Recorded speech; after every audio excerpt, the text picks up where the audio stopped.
দেখুন, আমরা প্রথম থেকেই বলে আসছিলাম যে সারা পশ্চিমবঙ্গে যেভাবে তৃণমূল যেভাবে মানুষের উপরে নির্যাতন চালিয়েছে, বাড়ির মহিলারা সুরক্ষিত ছিল না, তার জন্য মমতা ব্যানার্জিকে সরাবার জন্য জনতা এককাট্টা হয়ে এই বিধানসভা ভোটে তৃণমূলকে পরাস্ত করেছে।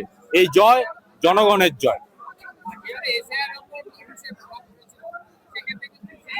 দেখুন, সমস্ত রাজ্য অনেক জায়গায় এসআইআর হয়েছে, কিন্তু শুধুমাত্র মমতা ব্যানার্জি এই দুধেল গাইদের রক্ষা করার জন্য, যারা বাংলাদেশ থেকে যারা অনুপ্রবেশকারী রয়েছে তাদেরকে রক্ষা করার জন্য এই এসআইআর এর বিরোধিতা করছিল। কিন্তু সাধারণ মানুষ সেটা বুঝতে পেরে গেছে যে পশ্চিমবাংলায় আজকে কি হারে অনুপ্রবেশকারী রয়েছে। আজকে পশ্চিমবাংলার বেকার যুবক যুবতীদের কাজ ওই অনুপ্রবেশকারীরা এখানে করে খাচ্ছিল। পশ্চিমবাংলার বিভিন্ন সরকারি প্রকল্পের সুযোগ সুবিধা তারা ভোগ করছিল। তার বিরুদ্ধে মানুষ আজকে তৃণমূলকে এই রাজ্য নির্বাচন কমিশনকে অসংখ্য ধন্যবাদ যে এইভাবে একটা সুষ্ঠু নির্বাচন করার জন্য বিগত 50 বছর পশ্চিমবঙ্গের রাজনীতিতে এত নিখুঁত এবং এত সুন্দর ভোট, একটা কোনো মায়ের কোল খালি হয়নি, কোনো জায়গায় কোনো অশান্তির বাতাবরণ তৈরি হয়নি।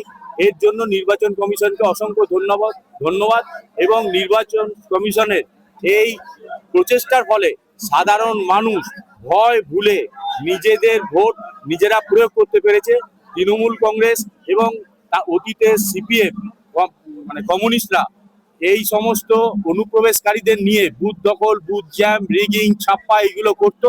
এইবারে কিন্তু সেটা করতে পারে বলতে আমাদের ওরা যারা ঝাড়খণ্ড, উত্তরপ্রদেশ, গুজরাট থেকে যারা এসছেন, যে সমস্ত নেতা মন্ত্রীরা, সর্বভারতীয় দল, আমরা তো আর একটা আঞ্চলিক দল নয়, আমাদের সর্বভারতীয় সমস্ত প্রদেশে আমাদের কার্যকর্তা রয়েছে।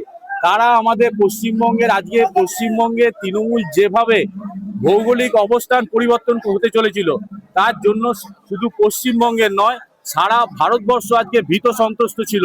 সেই জন্য সমস্ত রাজ্যের আমাদের কার্যকর্তারা এসে আমাদের কর্মীদের পাশে দাঁড়িয়ে আমাদেরকে সহযোগিতা করেছে।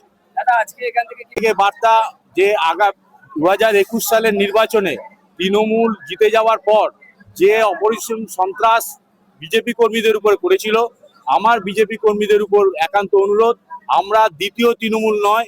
মানুষ ভয় ভুলে মানুষ ভোট দিয়েছে আমাদেরকে।